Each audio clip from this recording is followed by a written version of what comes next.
Trending sa social media ang komento ni Senador Erwin Tulfo na bend the law at ibalik ang ill-gotten funds sa mga sangkot sa flood control scandal para mapasama sa Witness Protection Program.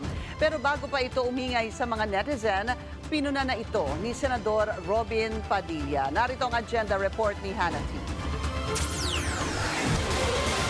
Dito po sa mga kontraktor, mga opisyal, isole ninyo ang pera ng taong bayan. Hindi po batas ang pinag-uusapan. Wala ho tayong pakialam sa batas. Sometimes, you have to bend the law to be able to please the people. Mas mataas po ang taong bayan sa batas. Am I right, Secretary Remulla? Yes, sir. Nagkasagutan sina Senator Erwin Tulfo at Senator Robin Padilla dahil sa pahayag na ito.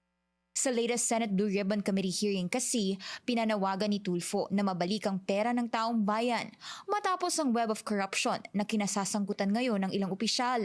Naging mitsa rin ang flood control scandal sa pagkasa ng mga protesta nitong weekend. Bilyones ang di umano'y natanggap ng ilang mambabatas dahil sa mga proyekto. Ayon yan kina dating DPWH engineers Bryce Hernandez at Henry Alcantara na nag-apply ngayon sa WPP o Witness Protection Program.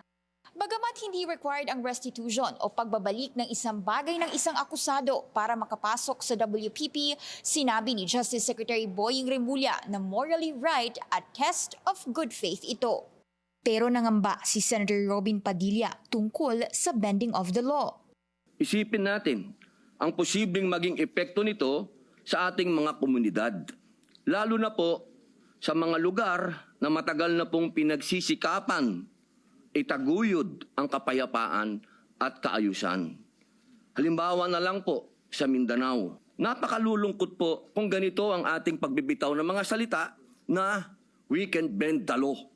Ipakita po natin na ang kalooban ng taong bayan ay maaaring may sakatuparan ng alinsunod sa balangkas na makaturungang pag-iiral ng batas. Pero paglilinaw ni Tulfo, ang konteksto lang naman ng sinabi niya ay para sa sigaw ng mga Pilipinong nagprotesta. Mismong DOJ na rin daw ang nagsabing in good faith ang pagsoli ng pera kahit hindi pa nakakapasok sa WPP.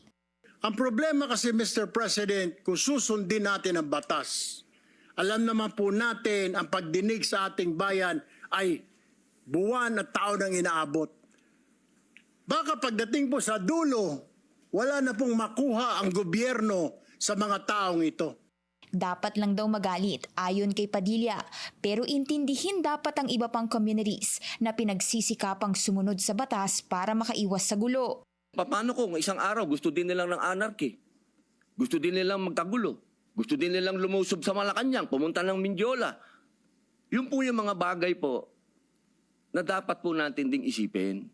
Nilinaw ni Tulfo na wala siyang anumang intensyong ikumpara ang sitwasyon ng Mindanao sa mga nagnakaw sa kaban ng bayan. Maging siya, laking Mindanao raw at nakadepende na nga sa mga akusado kung isusoli nila ang kinuha nila.